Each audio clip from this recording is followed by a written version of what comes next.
Here's Brody Brazil.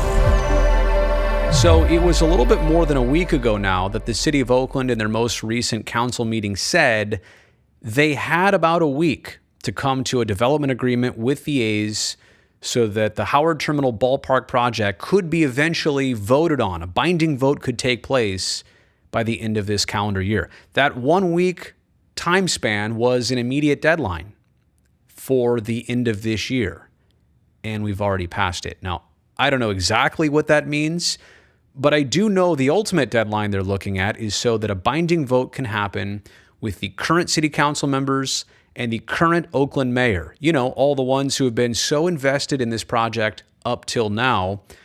When the election happens in November, they'll choose a new mayor. They'll choose several new council members. The deck is kind of getting shuffled. You don't necessarily know what to expect next with this project with so many new names and faces being part of the Oakland City Council. And so I want to make 3 points here. Again, we don't know the very latest with negotiations of this development agreement. They've been going on for quite some time. Are they even closer now than a little more than a week ago? Have they made the ultimate final steps of progress? Is that a real deadline? Like, can they still take a vote by the end of this year or not? I don't know, but I literally do know 3 things about this right now. Every single day from here on out matters more and more. If it wasn't a week, even if it was 2 weeks, we are quickly approaching that. So for this to happen by the end of the calendar year with the current city council, like I said, I'm stating the obvious, but every single day that passes is super critical. It is not unimportant. Quite the opposite. I think we can all realize that. There's also this, what is taking place right now, the development agreement, this would be the domino effect to everything else. Because like I said, without a development agreement, you can't do the financial analysis that all the city council members are poised to do, and they should. And it's going to take a certain time period to complete that, to go over this, review it so they can bring it to their constituents and they can all say, hey, I do like the looks and sound of that. They want to do that diligence to the process and to the project, and I totally understand. But that takes time. Then eventually organizing a binding vote, that takes time. There's only so many days left in this calendar year and for this current version of the city council.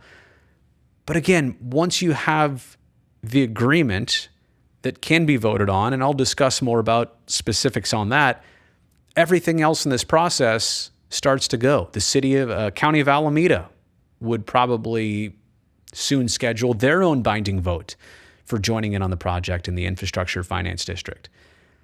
Then the other things that need to happen, the State Lands Commission, the BCDC once more, they can get the wheels moving. This has kind of been, and it's an important holdup. I mean, it's literally the A's and Oakland negotiating multi-billions of dollars. So the ballpark itself, a $1 billion project, the A's want to make sure this is set before they sink $1 billion into it. And the city of Oakland wants to make sure that there's no financial risk to the general fund. I totally understand that as well, too. So both sides have a lot going on here. This is a heavyweight negotiation right now. But when this can happen, it is literally the catalyst to everything else that needs to happen down the line. Then the final thought here I'll leave you with is that, this is taking some time. But if it's an ironclad agreement, just like the EIR was, that is key in this entire process. And I mean ironclad for both sides. If the A's get what they want out of it and Oakland gets what they want out of it, and it's written so well and the agreement is so well put together and almost like indestructible, it can't be, voted down on by something controversial, so long as it's straightforward, black and white, but also so very beneficial, then it's ironclad. And that's kind of what the environmental impact report was in this entire project and process. That got sued by 3 different entities, and it stood the test on that. It stood the test, back earlier this year on city approvals.